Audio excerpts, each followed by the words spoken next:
Assista agora Jornal do Trabalhador. Oferecimento Sindicato dos Trabalhadores na Indústria da Alimentação de Criciúma e Região e Sindicato dos Comerciários de Criciúma e Região.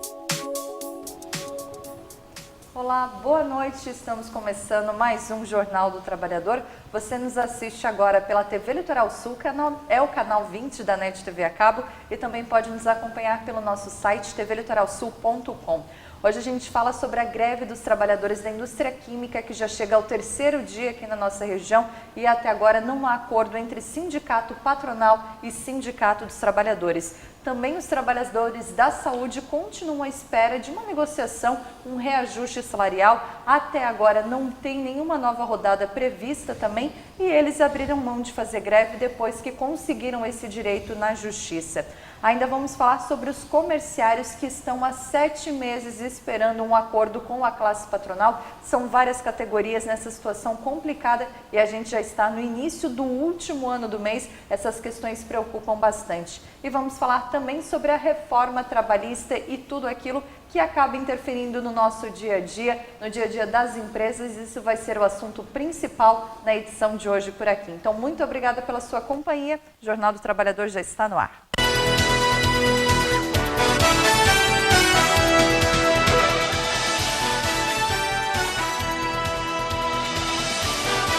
Jornal do Trabalhador. A reforma trabalhista será mais uma vez tema da nossa conversa por aqui, porque afinal de contas essas mudanças são muito recentes, elas foram aprovadas, passaram a valer no último dia 11 de novembro, não tem nenhum mês ainda e a gente às vezes tem muita dificuldade de entender o que muda na prática para mim e para você. Por isso a gente recebe aqui mais uma vez o doutor André Diniz, ele que é advogado trabalhista, também advoga para o Sindicato dos Metalúrgicos. Doutor, boa noite, bem-vindo. Correção, é o Sindicato dos Vigilantes que eu trabalho. Dos Vigilantes, perdão, é verdade. Sem problema. Boa noite, a nossos telespectadores. Boa noite, Carol. Doutor, a reforma trabalhista, dia 11 agora de novembro, né, que passou a valer, e a gente tem que entender a partir de agora muita coisa nova, né? Sim, já tiveram algumas mudanças na recente reforma que está completando aí um mês. Já tiveram aí vários entendimentos divergentes dentro dos tribunais, então a reforma ela ainda está um pouco confusa, mas teve já alguns avanços, muitas coisas já estão se ajeitando. No mundo jurídico ainda tem muita discussão entre os juristas, entre os advogados, ou vocês já passaram dessa fase de, meu Deus, o que aconteceu? Na verdade, no mundo jurídico, a discussão não acaba nunca. Até porque as leis estão sempre se renovando, né? E até em virtude de que existe entendimento para todos os lados. Pacificar, nem a lei antiga que tinha mais de 70 anos conseguiu pacificar e ser uniforme dentro desses 70 anos. Doutor, não foi muito rápida essa reforma que aconteceu? Ou não, de fato, esse texto ele já era bem antigo, uma hora isso viria à tona? Que avaliação que o senhor faz disso? Bom, partindo-se de um pressuposto de um ponto de vista neutro, a legislação trabalhista ela necessitava sim de uma reforma. No entanto, a legislação trabalhista foi feita uma reforma, vamos dizer assim, no linguajar popular, pelas coxas. Foi feita uma reforma que não teve a discussão correta com a sociedade, foi uma reforma feita muito rapidamente, sem refletir, tanto que alguns pontos da medida provisória que já mudou a reforma trabalhista vieram revisar alguns pontos que estavam em desacordo. Então, assim, a reforma, ela, ao meu ver particular, como advogado, ela foi precipitada e o governo poderia ter tido um pouco mais de cautela.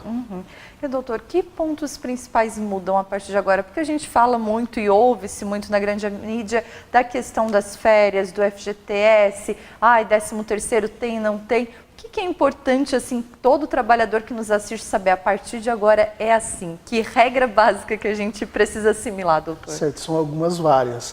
Alguns direitos trabalhistas eles foram relativizados, outros foram remodelados, eles têm um novo formato. Vamos começar pelas férias, por exemplo. Hoje, as férias, na legislação antiga, como que era? O trabalhador tinha direito de 30 dias, que deveria gozar-se num único período sucessivo e ininterrupto. Hoje, ele está dividido, já pode ser feito dessa forma, e ele pode ser gozado em até 3 períodos durante o ano, durante o que a gente chama período de gozo. O período aquisitivo, que são os 12 meses que o trabalhador ele elabora para ter o direito às férias e os 12 meses seguintes que ele tem direito a gozar aquelas férias, a parar e descansar, certo? Então o que acontece? Antigamente era um mês que deveria ser gozado ininterruptamente, hoje ele pode ser dividido em 3 períodos, com algumas regras. Nenhum dos períodos pode ser inferior a 5 dias e pelo menos um tem que ser de no mínimo 15 dias.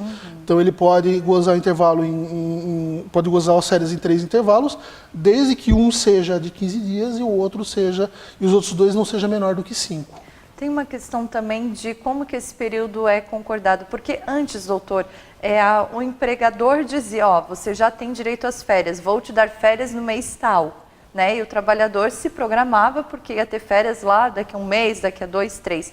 Agora, quem é que diz quando que essas férias acontecem? Continua sendo a critério do empregador, certo? A única questão é que agora algumas questões, algumas situações podem ser feitas negociações direto com o trabalhador. As férias podem ser também, apesar de que na prática quem estipula as férias, quem remaneja isso é o empregador. E a mesma coisa se o trabalhador quiser 30 dias ou se ele quiser em 30 períodos, é o empregador que decide? Sim, em última análise sim. Então é uma importante informação, né, para que a gente assimile essa questão das férias. Muito se fala também da questão de 13º salário. Está mantido, doutor? Tem alguma alteração para quem já está trabalhando, por exemplo, quem é um trabalhador de carteira assinada? Não, o 13º não mexeu nada. O que acontece é que a reforma trabalhista em si, ela não tirou direitos, por exemplo, 13º, não tirou direito a férias, não tirou direito a aviso prévio, mas criou algumas regras relativizadas. Por exemplo, o tradicional acordo, nosso jeitinho brasileiro fazer acordo para se demitir. Então isso hoje, de certa forma, já está valendo, que a reforma da CLT contempla essa situação. Certo? A regra antiga era 3 modalidades de demissão e uma quarta que seria judicializada. Seria a pedido de demissão pelo empregado, demissão sem justa causa pelo empregador, demissão com justa causa pelo empregador, uma quarta que é pouco usada, que é a rescisão indireta. Certo? O que pode ser feito hoje? Pode ser feito a rescisão por acordo, seria uma quinta via, onde o empregado abriria mão de uma parte dos direitos, você receberia, por exemplo, 20% da multa do fundo de garantia, ao invés de 40%, e o aviso prévio poderia também ser reduzido pela metade. São algumas regras que podem ser feitas nessa rescisão de comum acordo. Mas ele entra no seguro-desemprego? Não, daí ele não tem direito ao seguro-desemprego nesse caso. Ele, no caso, ele precisa pedir essa saída e fazer esse acordo com o empregador? Nesse pedido, nessa saída negociada, o empregado não tem direito ao seguro-desemprego, apenas na demissão sem justa causa. Perfeito. Então, outra informação importante para a gente assimilar, né, doutor? Com certeza. Uma outra questão que causa muitas dúvidas também diz relação ao trabalho intermitente. O que é esse trabalho intermitente, doutor? Bom, o trabalho intermitente ele é uma modalidade nova de contrato, certo? Ele é um contrato que já existe em alguns países, os Estados Unidos, a Alemanha, e agora foi trazido para o Brasil. Como que ele funciona? O empregado, ele é contratado pela empresa, registra em carteira, tudo de acordo com como manda a CLT. A única diferença é que ele não vai trabalhar todos os dias, ele vai ficar em casa aguardando o chamado para o trabalho. O contrato de trabalho ele é feito por hora, então o empregado ele é chamado conforme a necessidade do empregador. E no período que ele está na casa dele, ele não recebe salário, não recebe remuneração. Há mais uma situação do trabalho intermitente, é que ele pode ser contratado por 2, 3, 4 empregadores e prestar serviço para todas elas.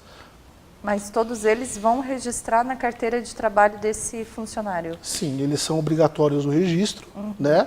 E quando gerar a demanda que o empregador necessite que o empregado venha trabalhar, o empregador ele tem direito a recusar e não ir trabalhar. E como que seria feito esse chamado? Por qualquer meio de comunicação, certo?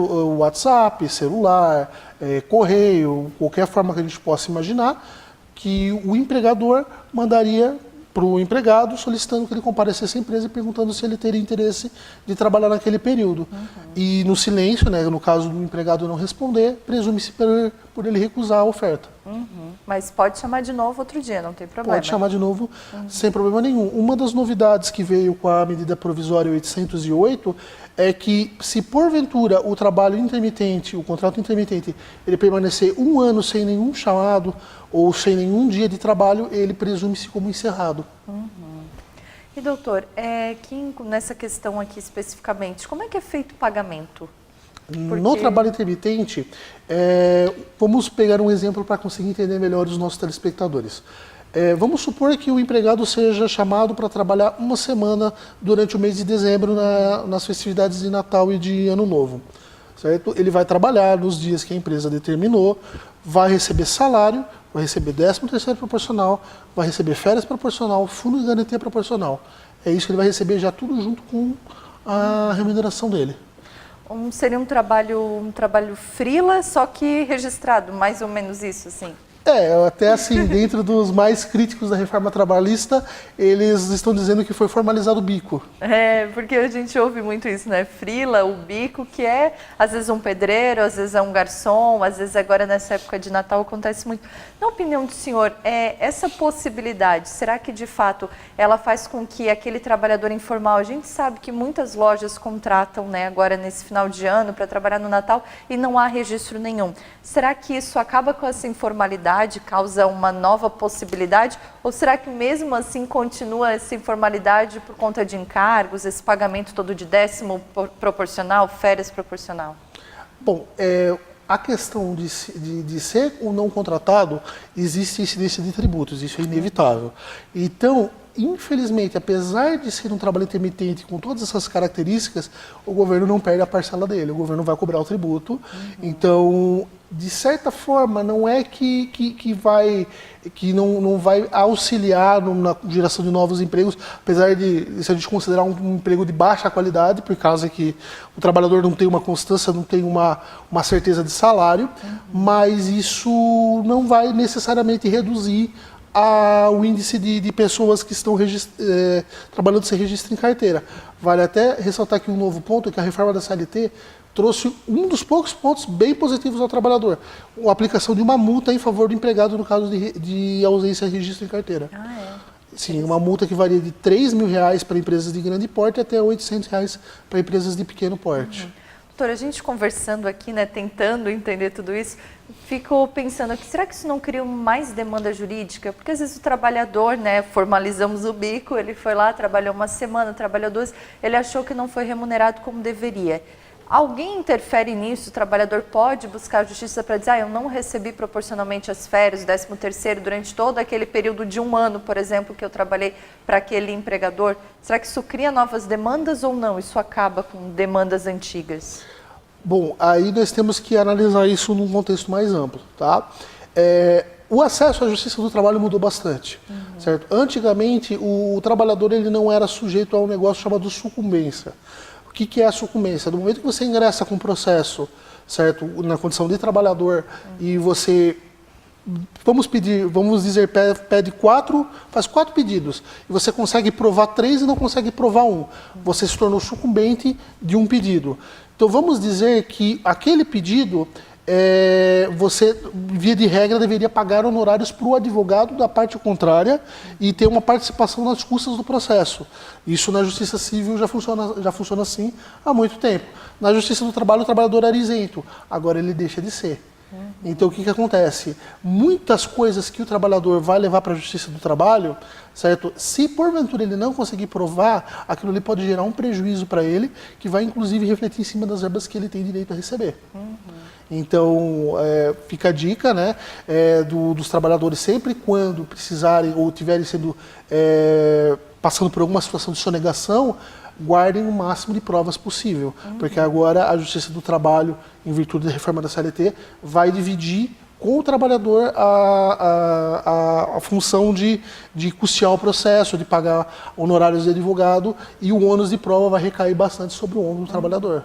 Além de guardar as provas, eu acho que outra dica bem importante, né, doutor, é procurar um profissional bem qualificado, um profissional de confiança que possa orientar esse trabalhador. Porque às vezes afoito, que ele fica, não, eu sei que fui roubado, não tá certo, vou fazer um processo, vou entrar na justiça, e às vezes ele não é bem orientado, ele não conversou com um profissional da área para dizer, não, isso vale, isso não vale, isso tu tem como provar. Então essa questão da orientação sempre é válida, e agora mais ainda, né, para não daqui a pouco pesar mais no bolso, né? Sim, a procura de um bom profissional em qualquer área é muito importante, né? Na advocacia não chega a ser diferente. Mas uma coisa que eu vou dizer, isso eu digo não por uma condição de advogado ou de sindicato, mas alguém que está analisando bem friamente a CLT, logicamente, como nós estamos num jornal voltado para o trabalhador, eu digo, assistência sindical sempre, esteja sempre próximo ao sindicato. Muitos trabalhadores comemoraram, agora não preciso mais pagar o imposto sindical, aquele valor que é descontado em março do empregado. Só que também o empregado agora não está mais sob a guarda do sindicato, guarda permanente. Se porventura ele for demitido, a rescisão não precisa mais ser homologada no sindicato. Essa é uma das principais um dos principais motivos da reforma da CLT, que causa muita preocupação. É verdade. E hoje, ainda pela manhã, daqui a pouco a gente vai ver imagens, eu acompanhava ali a greve dos trabalhadores na indústria química, e o Dé, que é o presidente do Sindicato dos Trabalhadores Químicos, ele falava que as pessoas têm impressão de que agora não precisam mais do sindicato. Mas em um momento a gente pode analisar, né, doutor, que agora é que o sindicato é mais importante, porque eu vou precisar daquela orientação, eu vou precisar daquele conselho de alguém que trabalha há muito tempo com isso, que conhece essas relações e pode dar uma boa orientação, como o senhor estava dizendo, né? Sim, e além do mais, acrescentando mais um ponto da reforma trabalhista, o trabalhador tem que participar ativamente do sindicato, saber que lá dentro tem pessoas sérias defendendo o interesse dele. Felizmente tem sindicatos que não são sérios, assim como tem sindicatos que são muito corretos e que lutam realmente pelo trabalhador. Por que isso? Por causa que agora existe a possibilidade de quitação anual do contrato de trabalho, que inclusive não é discutível na Justiça do Trabalho. Então o que acontece? Logicamente isso é homologado no sindicato, mas se porventura o sindicato for aquele tipo que nem vai pegar para realmente analisar, só vai homologar, às vezes o direito do trabalhador está indo pelo ralo e ninguém está sabendo. E depois de assinado alguma coisa é muito mais difícil, né, doutor? Muito mais difícil. Verdade. A gente está conversando aqui com o doutor André Diniz, ele é advogado trabalhista, fala conosco a respeito das principais mudanças agora com a reforma. Doutor, tem uma questão ali também das gestantes, que depois que a gente teve essa reforma aprovada e valeu a partir do dia 11 de novembro, a gente teve umas emendas, digamos assim, nessa reforma. Algumas coisas mudaram também, que entre elas está a questão de gestantes. Como é que fica aquela questão de trabalhar em um local insalubre? Pode, não pode? Que direitos das gestantes ainda estão garantidos? Perfeito. Lembrando que a insalubridade ela tem 3 graus, mínimo, médio e máximo. Para o grau máximo, que seriam os trabalhos realmente mais perigosos, mais insalubres, que teriam maior nocividade à saúde, a gestante continua proibida. Agora, para os locais de trabalho, insalubridade em grau médio e mínimo, antes das emendas que já tiveram na reforma trabalhista, como que funcionava? A empresa colocava a mulher para trabalhar e a mulher tinha que conseguir um médico que fornecesse um atestado que dissesse que ela não tem condição de trabalhar naquela função. Agora, inverteu. Presume-se que a mulher não tem condição de trabalhar naquelas circunstâncias e, se porventura ela quiser continuar trabalhando naquela função, certo? Ela vai ter que pedir para o médico dar um laudo dizendo que ela tem condição de trabalhar naquela função. E o que muda aliado a isso?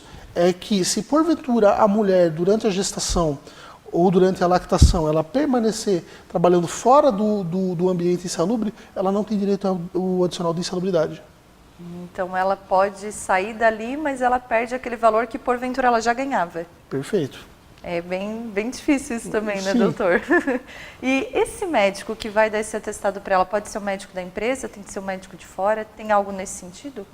Bom, pode ser o médico da confiança dela, certo? Até nós estamos já de olho na situação do médico da empresa passar esse tipo de atestado. Por quê? Porque o médico da empresa, ele é um médico contratado pela empresa. Não vou querer ofender a classe médica, mas infelizmente existem profissionais que às vezes não observam o melhor interesse do paciente. Então é uma possibilidade de ocorrer uma precarização nesse sentido também. É verdade, é algo que a gente tem que ficar bem atento, né, doutor? Com certeza. Questão de intervalos, intervalo para almoço, intervalo interjornada. Sim, o interjornada é entre o final de uma jornada e o começo de outra. Certo. O intrajornada é o intervalo de almoço e refeição. Tem mudanças nisso agora? Tem também. Antes, como que funcionava o intervalo de almoço? O empregado que trabalha mais de 6 horas, ele tem direito a 1 hora de almoço. O trabalhador que faz das 4 às 6 horas tem direito a 15 minutos. Okay? Para o empregado que faz, então, 1 hora, ele deveria gozar integralmente essa 1 hora de intervalo. Ou seja, ele não poderia fazer 30 minutos de intervalo, 40 minutos de intervalo, sob pena de a empresa ser condenada a pagar a integralidade da hora de intervalo. Certo? Agora, o que acontece? O intervalo ele pode ser reduzido até 30 minutos, ou seja, o empregado ele tem 30 minutos de intervalo, desde que ao final da jornada ele saia 30 minutos mais cedo. Certo? E existe também a opção de a empresa pagar apenas o período suprimido do intervalo, se porventura não reduzir a jornada em 30 minutos no final do contrato. No caso, aquela meia horinha ali, se o trabalhador ficou o horário integral, mas fez uma meia hora de almoço, aquela outra meia hora seria como uma hora extra? Se ele não tiver um desconto posterior, sim. Ele vai receber os 30 minutos como hora extra. Antes, se ele trabalhasse 30 minutos e parasse por 30 minutos, ele receberia a hora integral. E esse intervalo ali do horário do almoço, da janta, dependendo do turno, né, que o trabalhador faz, esse horário até agora ele não ganhava. O trabalhador não perdia, mas não ganhava também? Ele não ganhava em questão de salário, de remuneração? Isso. Não, se ele está parado, almoçando durante essa 1 hora, na legislação anterior, não contava na jornada de trabalho, era um período de intervalo. Certo, perfeito. Doutor, tem outras questões também, como por exemplo, convenções coletivas, né, acordos coletivos. A gente tem muitas categorias agora discutindo. A gente falava aqui na abertura do jornal da questão dos químicos, a gente tem também os trabalhadores do comércio, temos os trabalhadores da saúde. Teve mudanças nessa questão da convenção? Bom, a questão da convenção coletiva, ela já tinha um valor semelhante ao que tem hoje. Agora ela criou um valor um pouco maior. O que é a questão da convenção coletiva? A convenção coletiva é feito um acordo entre o sindicato dos empregados e o sindicato das empresas, certo? É feito um acordo sobre inúmeros pontos, sobre tipos de jornada de trabalho.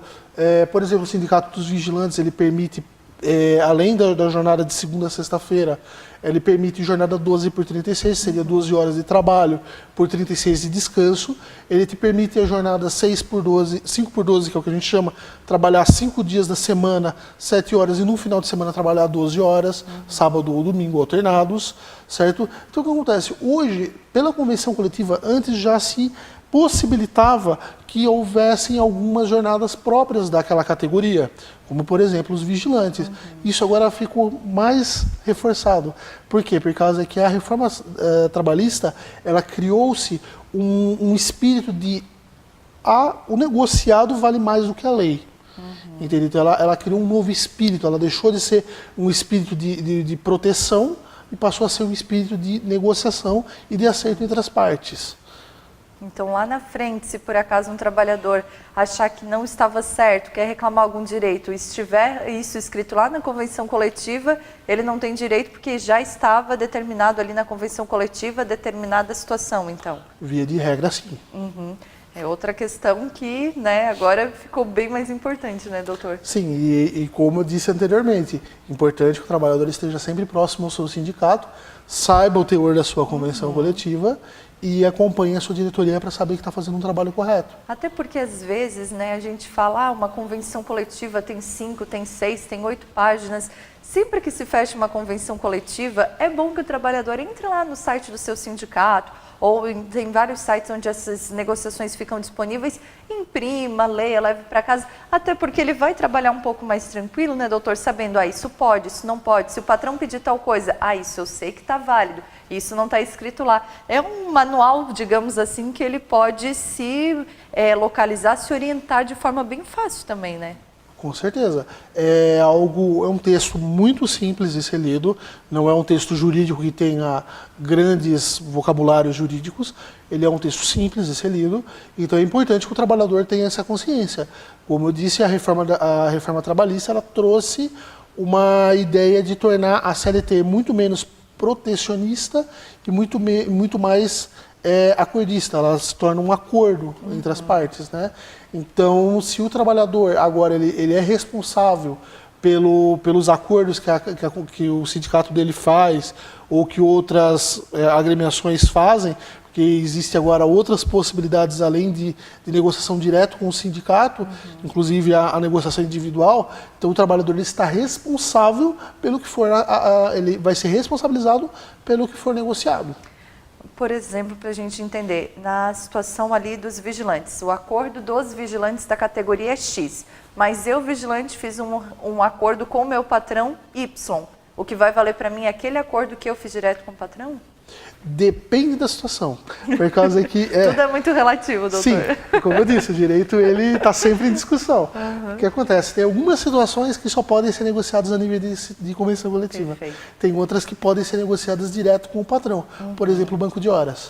O banco de horas, os critérios para compensação de horas podem ser discutidos diretamente entre empresa e empregado.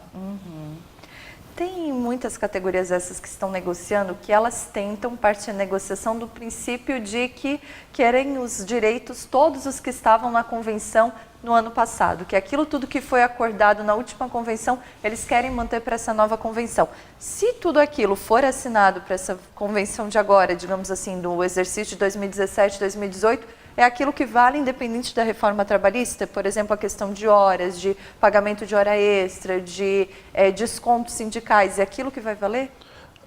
Em via de regra, sim. Por quê? Por causa que a própria CLT ela tem dispositivo expresso que fala que estipulações de convenções coletivas e de acordos firmados entre trabalhadores e empresas sobressaem-se à lei. Então, se porventura a convenção coletiva criar alguns critérios, algumas situações mais favoráveis ao trabalhador, principalmente, elas se sobressaem à lei. O que agora a reforma da CLT trouxe é que algumas situações que forem negociadas entre trabalhador e empresa forem mais prejudiciais ou forem menos benéficas ao trabalhador do que a própria lei, vai se obedecer esse critério da convenção coletiva também. Entende? Então, o critério do legislado sobre o acordado sobre o legislado. A gente está conversando aqui com o advogado André Diniz, ele é advogado trabalhista, representa o Sindicato dos Vigilantes. Estamos falando sobre a reforma trabalhista, sobre as principais mudanças e tentando aqui nos atualizar, né, de tudo que está valendo já desde o último dia 11. A gente ainda tem outros pontos para discutir, como por exemplo a questão do banco de horas, mas a gente vai para um breve intervalo, vamos fazer uma pausa aqui, daqui a pouco a gente volta com mais informações, então é rapidinho, não saia daí, daqui a pouco mais orientações aqui no Jornal do Trabalhador.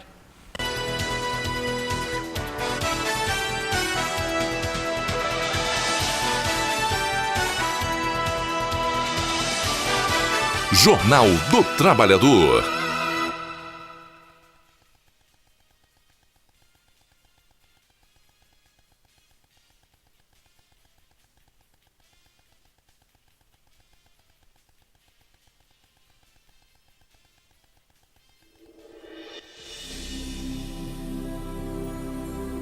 Queria agradecer a você, Rô, Jaque, Rê, Jussara, Denise, Paulo, Nina, São José e muitos aqueles que veio cozinhar. Então eu queria agradecer vocês por estar nos ajudando. Eu passei por muita coisa e agora eu estou aqui quase sendo uma estrela. Então eu queria agradecer vocês. Então por isso que eu estou aqui agradecendo. E eu faço de tudo pra... Assim, eu não sei como explicar, mas eu tô torcendo muito pra Copa da Vida. Se eu tivesse esse dinheiro, eu compraria. Então, obrigado por tudo mesmo.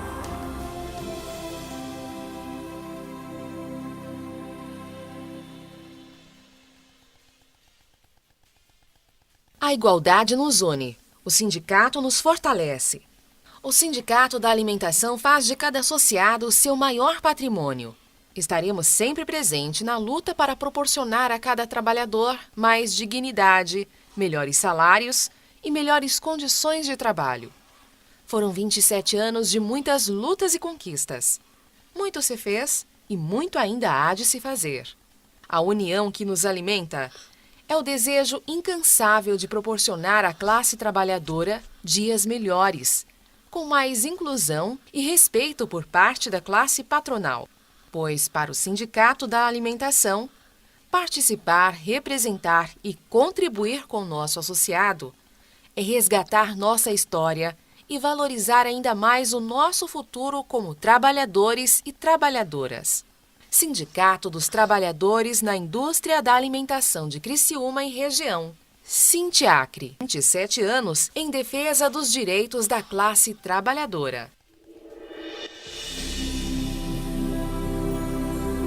Queria agradecer a você, Rô, Jaque, Rê, Jussara, Denise, Paulo, Nina, Seu José e muitos aqueles que veio cozinhar.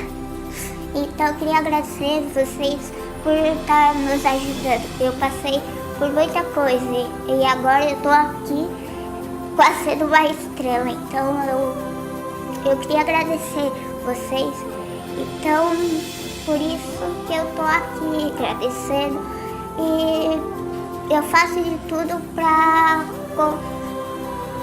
Assim, eu não sei como explicar, mas eu tô torcendo muito para comprar Brasil.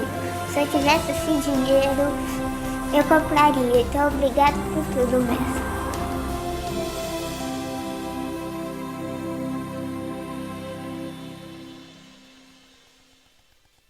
A igualdade nos une. O sindicato nos fortalece. O Sindicato da Alimentação faz de cada associado seu maior patrimônio. Estaremos sempre presentes na luta para proporcionar a cada trabalhador mais dignidade, melhores salários e melhores condições de trabalho. Foram 27 anos de muitas lutas e conquistas. Muito se fez e muito ainda há de se fazer. A união que nos alimenta é o desejo incansável de proporcionar à classe trabalhadora dias melhores, com mais inclusão e respeito por parte da classe patronal. Pois, para o Sindicato da Alimentação, participar, representar e contribuir com o nosso associado é resgatar nossa história e valorizar ainda mais o nosso futuro como trabalhadores e trabalhadoras. Sindicato dos Trabalhadores na Indústria da Alimentação de Criciúma e Região. Sindiacre, 27 anos em defesa dos direitos da classe trabalhadora.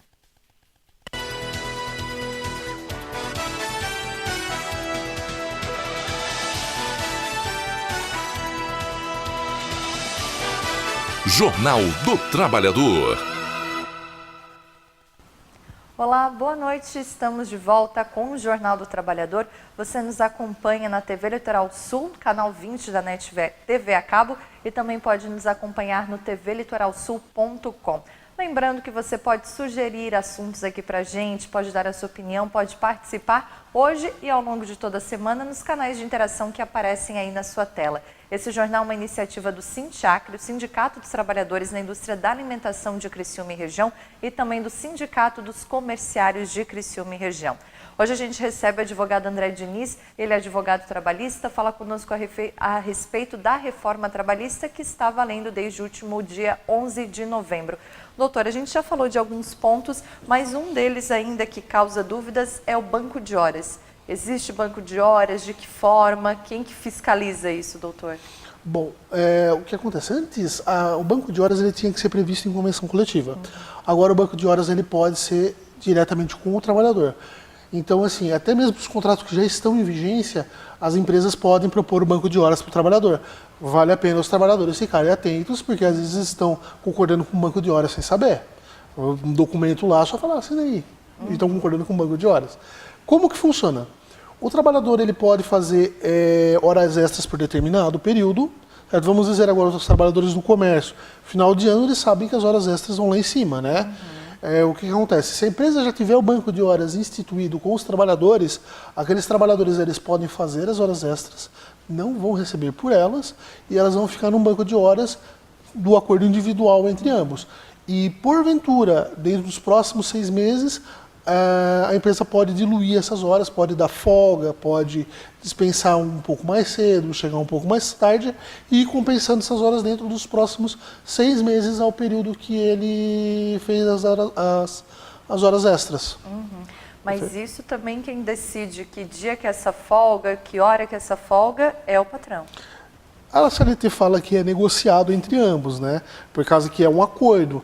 Agora, se vai ser negociado na prática, depende de empregador para empregador, né? Pois é, até a questão do exemplo que o senhor usou do comércio é bem importante, porque quem trabalha no comércio nessa época já sabe que tem um dinheirinho extra, além do 13º, que é a questão dessas horas trabalhadas, e já conta com o Natal mais gordinho, né? No ano que vem, se isso não for o acordo entre os trabalhadores e o patrão, o dono da empresa, pode ser diferente já, né?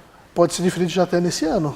Ah, é se verdade. as empresas forem rápidas e já fizerem ali os acordos individuais de banco de horas, já a legislação já permite. Então, se as empresas já colocarem isso em prática, já pode ser agora. Existe alguma possibilidade, por exemplo, de um contrato particular ali entre uma determinada loja e seus 3, 4 funcionários, de que eles vão ter o banco de horas, mas que eles vão decidir o dia da folga? Existe essa possibilidade? A liberação é a critério negociado entre as partes. Se a empresa der a possibilidade do trabalhador falar que vai folgar tal dia, fica a critério de ambos, fica acertado. Doutor, uma outra questão aqui é questão de homologações. Certo. Até agora, os sindicatos homologavam as rescisões, que queria dizer o quê? Ele era demitido, tinha que passar para o sindicato, que dava um ok ali naquela demissão, né? Como é que funciona a partir de agora? Bom, antes de mais nada, as homologações elas eram obrigatórias no sindicato para quem tinha mais de 1 ano de empresa. Para quem tinha menos de 1 ano não era obrigatório, certo? Agora, como funciona? Ninguém mais é obrigado a fazer homologação em sindicato, certo? Então, o que acontece? No momento que a empresa chama o trabalhador, nós estamos te dispensando, está aqui a sua rescisão, só assina e não tem homologação, não é feita homologação. Um detalhe que vale a pena a gente falar para todo mundo, para todo trabalhador, é o seguinte: se o trabalhador conferir quitação no ato da rescisão, ele inclusive perde o direito de procurar a Justiça do Trabalho na prática, por causa que ele vai estar dando quitação geral ao contrato de trabalho. Quitação geral, no que o senhor está dizendo, é assinar e dizer, ok, aceito essa demissão, né? Aceito essa demissão e dou quitação a todo o contrato de trabalho. Recebi tudo, acabou por aqui. Tudo que eu tenho direito, acabou por aqui. É uma situação que agora pode estar colocada no termo de rescisão. Logicamente, existem algumas situações em direito que nós podemos anular essa declaração do trabalhador, que seriam os vícios de vontade. Seria se o trabalhador assinou uma coisa pensando que é outra, se o trabalhador foi coagido a assinar daquela forma. São situações que a gente anula o que está naquele documento, mas a prova é do trabalhador e é algo que dificulta bastante a situação dele. Pode até anular, mas vai ter que provar que não sabia o que estava assinando. Ou que estava sendo coagido, qualquer coisa nesse sentido que torne que ele comprove que ele não tinha vontade de assinar aquele documento daquela forma. Eu acredito que a Justiça do Trabalho, alguns juízes aí já vêm se posicionando no sentido de algumas cláusulas da reforma trabalhista ele relevar ou ele dar uma outra interpretação. Eu acredito que essa é uma das situações que a gente vai conseguir que os juízes entendam que é algo que vai ser relativizado. Porque a gente está falando aqui de várias mudanças, mas pode ser que daqui 2, 3, 5 meses a gente já esteja falando de outras mudanças depois dessas, né, doutor? Sim, com certeza. Em menos de um mês já teve mudança. Falando na questão desse menos de um mês já teve mudança, a gente tem essas mudanças, algumas que o senhor falou no caso das gestantes, por exemplo, elas são uma medida provisória. Para a gente entender, doutor, o que é essa medida provisória e ela é uma decisão final, não é? O que quer dizer? Perfeito. A medida provisória, ela não é uma lei, ela não é uma atividade do Congresso Nacional, ela é uma atividade exercida pelo Presidente da República, certo? O que é uma medida provisória? Ela deveria ser usada em situações de emergência, em situações de alguma matéria que precisa ser resolvida com urgência que não dá tempo de passar pelo Congresso Nacional. Só que o que acontece? Há muitos anos, desde a Constituição de 1988, os presidentes vêm usando a medida provisória para qualquer tipo de assunto que eles queiram resolver entende isso e que não queiram passar pelo Congresso Nacional ou que eles querem colocar em prática imediatamente. A medida provisória, ela tem um caráter de um ato do presidente da República, ele fala que vai ser feito daquela forma e no dia seguinte está valendo. Não é preciso passar pelo Congresso Nacional, certo? Logicamente aquele texto não é definitivo. Aquele texto imediatamente, ele começa a valer, ele é mandado para o Congresso Nacional, que tem um prazo de 120 dias para aprovar ou rejeitar. Se dentro desses 120 dias o Congresso Nacional não disser nada, não votar, não tiver decisão nenhuma, aquele texto perde eficácia.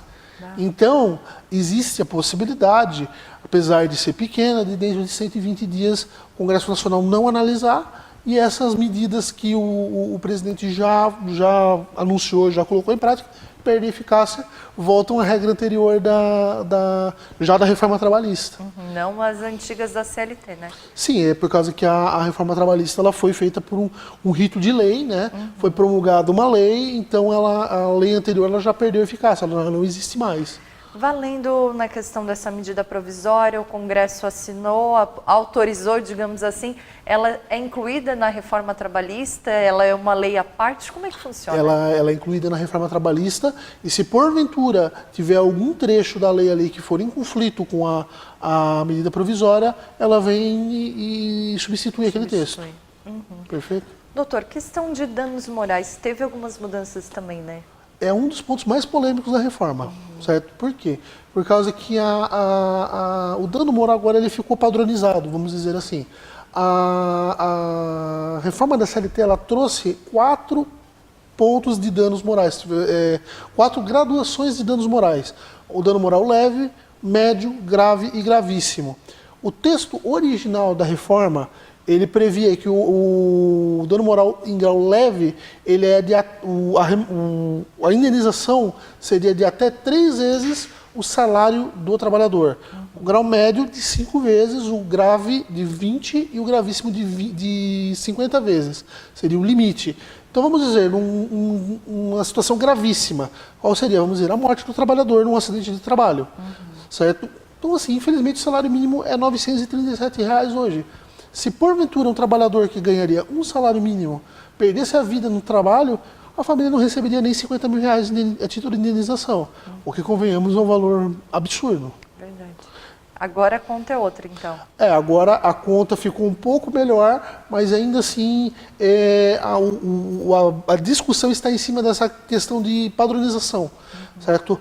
Agora, o critério que se usa é, de regra, o teto da Previdência. O teto da Previdência está em torno de R$ 5.700. Então, vamos dizer, um evento morte do trabalhador seria 50 vezes R$ 5.700. Seria, vamos dizer, em torno de 250, 260 mil reais de indenização, o limite.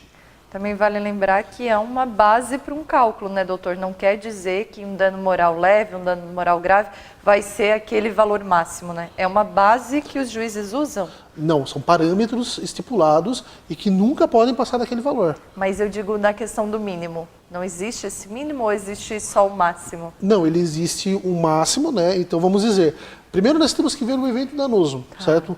Vamos dizer, um empregado que fica paraplégico num acidente de trabalho. Então vamos dizer que ele ficaria esse tipo de evento entre grave e gravíssimo. Perfeito? Então vamos dizer que o grave ele é de até 20 salários mínimos. Então a gente usaria o limite inferior, imediatamente inferior, que seria o grau médio, 5 salários mínimos. Então a indenização que ele teria direito seria de 5 a 20 vezes o teto da Previdência agora, né? Certo. Então seria nesse sentido aí se fosse grave. Se partíssemos para o gravíssimo, seria de 20 a 50 vezes o teto da Previdência. Doutor, um outro ponto que é importante a gente falar também é a questão da contribuição sindical. Muita gente se pergunta, muita gente se questiona. Aí a gente tinha, né, aquela discussão de que um dia por ano, né, ele era descontado para contribuição sindical. Agora, por lei, por regra, isso não existe mais. Tá aí uma das grandes confusões da CLT, que ainda a gente vai precisar de algum tempo para pacificar. Por quê? Como eu disse no bloco anterior, a nova CLT ela te dá uma possibilidade de negociar amplamente os direitos trabalhistas, os deveres e etc. Então, o que acontece? Se a reforma da CLT ela te dá a possibilidade de negociar, inclusive, um imposto sindical, por que o imposto sindical não poderia ser cobrado mesmo assim? Certo? Aí vem a contracorrente. Qual que seria a contracorrente?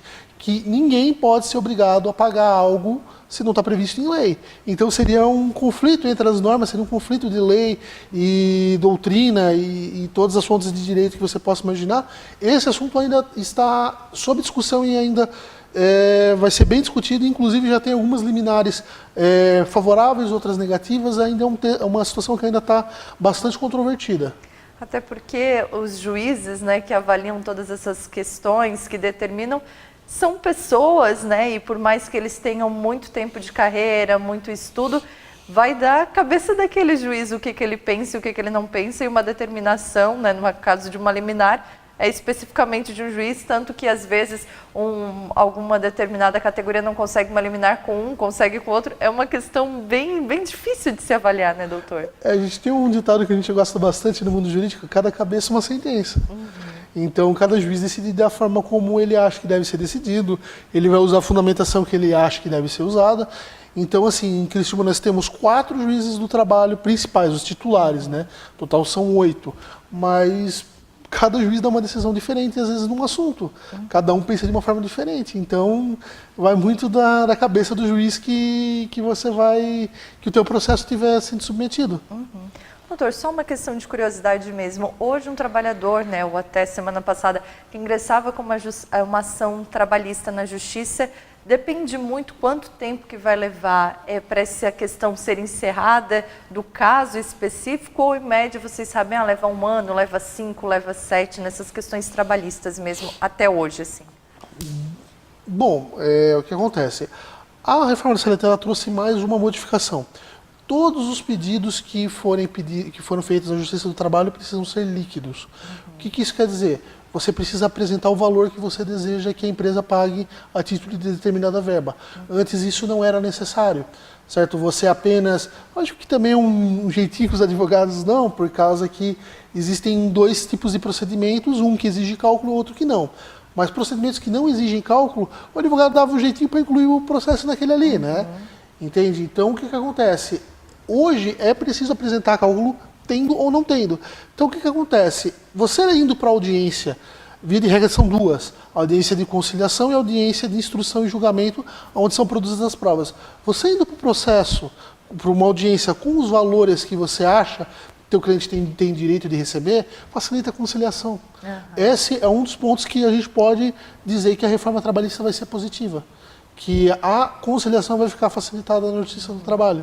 Porque não vai ter que esperar um processo inteiro para saber quanto que o fulano queria ganhar, quanto que ele acha que era justo. Ali desde o começo ele já vai saber e pode até fazer alguma conciliação, algum acordo ali do início, doutor? Perfeito, que é das grandes tendências da justiça em geral, que é forçar as partes a se entenderem, a chegar num acordo.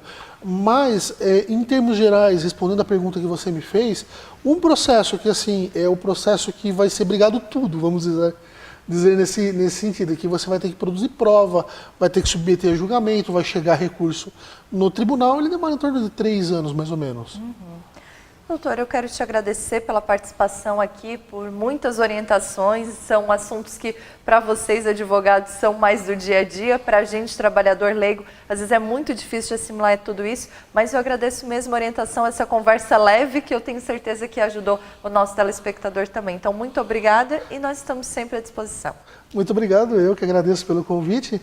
Agradeço a oportunidade de esclarecer as dúvidas dos trabalhadores e também, digo mesmo, sempre que precisar, estou à disposição. Tá bom, então, muito obrigada. Esse é o advogado André Diniz, ele é advogado trabalhista, ele é do Sindicato dos Vigilantes, também representa a categoria, e a gente falou com ele, então, sobre a reforma trabalhista, os principais pontos de mudanças e que a gente precisa muito ficar atento e prestar bastante atenção nas regras a partir de agora. A gente tem intervalo, daqui a pouco a gente volta com mais informações. Vamos falar da situação dos comerciários, dos trabalhadores da saúde e também da greve dos químicos, que já dura 3 dias aqui na região. É rapidinho, não saia daí.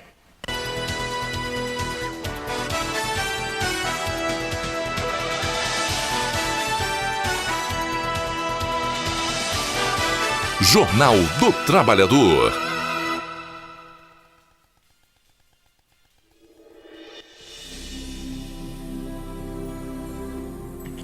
agradecer a você, Rô, Jaque, Rê, Jussara, Denise, Paulo, Nina, São José e muitos aqueles que veio cozinhar.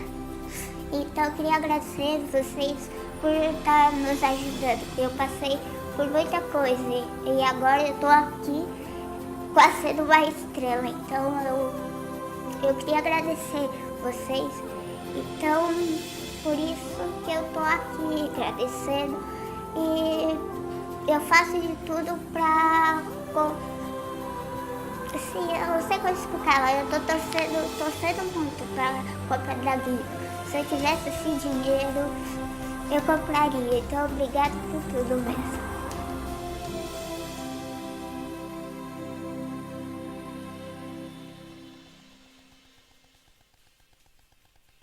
A igualdade nos une. O sindicato nos fortalece. O Sindicato da Alimentação faz de cada associado o seu maior patrimônio. Estaremos sempre presentes na luta para proporcionar a cada trabalhador mais dignidade, melhores salários e melhores condições de trabalho. Foram 27 anos de muitas lutas e conquistas. Muito se fez e muito ainda há de se fazer. A união que nos alimenta é o desejo incansável de proporcionar à classe trabalhadora dias melhores, com mais inclusão e respeito por parte da classe patronal. Pois, para o Sindicato da Alimentação, participar, representar e contribuir com o nosso associado é resgatar nossa história e valorizar ainda mais o nosso futuro como trabalhadores e trabalhadoras. Sindicato dos Trabalhadores na Indústria da Alimentação de Criciúma e Região. Sindiacre, 27 anos em defesa dos direitos da classe trabalhadora.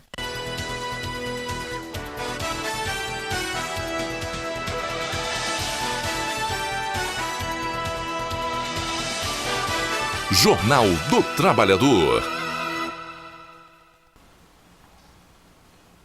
Olá, estamos de volta com o Jornal do Trabalhador. Você nos acompanha pela TV Litoral Sul, é o canal 20 da NET TV a cabo, e também pode nos assistir no tvlitoralsul.com, que é o nosso site, e também pode acompanhar nosso portal de notícias por ali. Lembramos que esse jornal é uma iniciativa do Sindiacre, o Sindicato dos Trabalhadores na Indústria da Alimentação de Criciúma e Região, e também do Sindicato dos Comerciários de Criciúma e Região. Olha, vamos falar sobre a greve dos trabalhadores químicos que começou na madrugada de segunda-feira e até agora não houve acordo entre as partes. A greve chegou hoje ao terceiro dia e a paralisação então começou na madrugada e reúne pelo menos uma dezenas de pessoas em frente a empresas aqui da nossa região. Você vai ver nas imagens ali de vídeos que a gente fez hoje pela manhã, mostrando que a paralisação começou na Anjo Química, depois os trabalhadores se concentraram também na Esmalglass e na Esmalte Ceram. E essa situação preocupa bastante porque o Sindicato dos Trabalhadores da Indústria Química não conseguiu fechar nenhum acordo até agora com o sindicato patronal, o Sindicato dos Trabalhadores da Indústria, na verdade, química aqui da nossa região. Houve, inclusive, a presença da Polícia Militar, a presença da Polícia Militar Rodoviária e até agora não houve acordo entre as partes. O sindicato que representa as empresas diz que negocia somente após o fim da greve. Já o Sindicato dos Trabalhadores afirma que mantém o protesto até que seja feita a negociação. São mais de 100 empresas do setor aqui na região que somam mais de 2.000 funcionários e a situação se arrasta desde o mês passado. A gente já estava acompanhando o estado de greve dos trabalhadores da indústria química e até agora, então, não há nenhuma previsão de acordo. Alguns pontos, como a homologação, são bem discutidos entre as partes e você vê aí, né, as pessoas concentradas em frente a uma das empresas. Essa fica no bairro São Simão, aqui em Criciúma, e até agora não tem nenhuma previsão de negociação entre as partes. Uma outra informação importante diz respeito ao Sindicato dos Comerciários de Criciúma e Região. Há 7 meses, os trabalhadores do comércio de Criciúma estão à espera do reajuste salarial. Esse acordo até agora não foi firmado e em Criciúma também não tem nenhuma previsão de quando esse acordo deve ser fechado entre as partes. O Sindicato dos Comerciários tem 3 pontos principais, que é a questão do pagamento do trabalho em dias de feriado. da homologação das rescisões que até agora era feita nos sindicatos e agora não é mais obrigatório, como o doutor André Diniz nos falou, e também tem a questão do pagamento das horas extras. O presidente do Sindicato dos Comerciários, o Gelson Gonçalves, está preocupado principalmente com a chegada do horário de Natal. É que a partir de domingo as lojas já atendem em horário especial e seguem assim até o dia 24. E segundo o presidente, sem aumento de salário, o trabalhador não se sentirá motivado para esse período e pode gerar aí um problema no comércio aqui de Criciúma e da região já nos próximos dias. A gente teve acordo já verbal fechado entre o Sindicato dos Trabalhadores do Comércio em Içara e o Sindicato Patronal.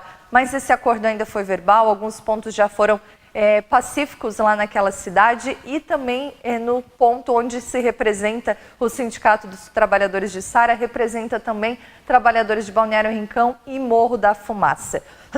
A gente teve então a assembleia, como você vê aí acontecendo, e essa assembleia não teve uma boa participação dos trabalhadores. A gente deve ter outras negociações previstas e aí só depois então vai ser feita uma nova assembleia com a categoria.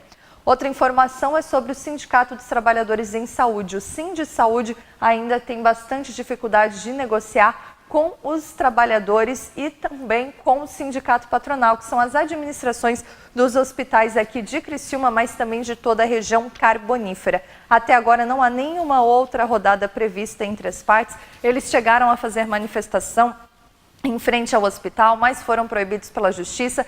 Depois conseguiram uma liminar que autoriza a manifestação em frente aos hospitais, mas eles optaram então por se abster dessa manifestação, fazem apenas reuniões entre eles, reuniões entre os trabalhadores no próprio sindicato, mas não tem nenhuma negociação em vista. Eu conversei hoje com o presidente do Sindicato dos Trabalhadores, o João Batista Martins Estevam, e ele nos falava então que não tem negociação em vista. Pode ser que até o Natal aconteça uma nova negociação, mas são 13 hospitais aqui da nossa região e eles esperam então as administrações hospitalares dizerem quando vai ser feita essa nova negociação, essa nova rodada entre o Sindicato Patronal e o Sindicato dos Trabalhadores.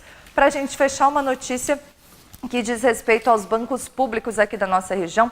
Os bancários da Caixa Econômica de Criciúma faziam uma mobilização mais intensa amanhã, quinta-feira, às 10h30 da manhã, em frente à agência 415, agência da Caixa, na rua Santo Antônio, no centro, em defesa do banco como importante patrimônio do povo brasileiro. No protesto que acontece nas agências de todo o país, serão colocadas faixas e entregues panfletos à população explicando a situação dos bancos, que será convidada então a população a abraçar as agências. O ato é contra a intenção do governo de tornar o banco uma empresa de sociedade anônima, entre outras medidas promovidas pelo banco que prejudicam os funcionários e, claro, toda a sociedade. O sindicalista Edgar Generoso explica que a Caixa é responsável por aproximadamente 70% da carteira de financiamento habitacional e o Banco do Brasil tem participação semelhante na carteira de crédito agrícola, voltado então aos pequenos e aos médios produtores, os responsáveis pela produção de alimentos no país. Você vê aí algumas imagens. Amanhã então acontece esse abraço simbólico à Caixa Econômica Federal na agência da rua Santo Antônio, no centro de Criciúma. Assim a gente encerra o Jornal do Trabalhador. Muito obrigada pela sua companhia, pela sua audiência, pela sua atenção aos nossos assuntos. Fique agora acompanhando ainda a programação da TV Litoral Sul. Quarta-feira que vem a gente tem mais Jornal do Trabalhador e eu espero você. Então um abraço e até lá. Jornal do Trabalhador.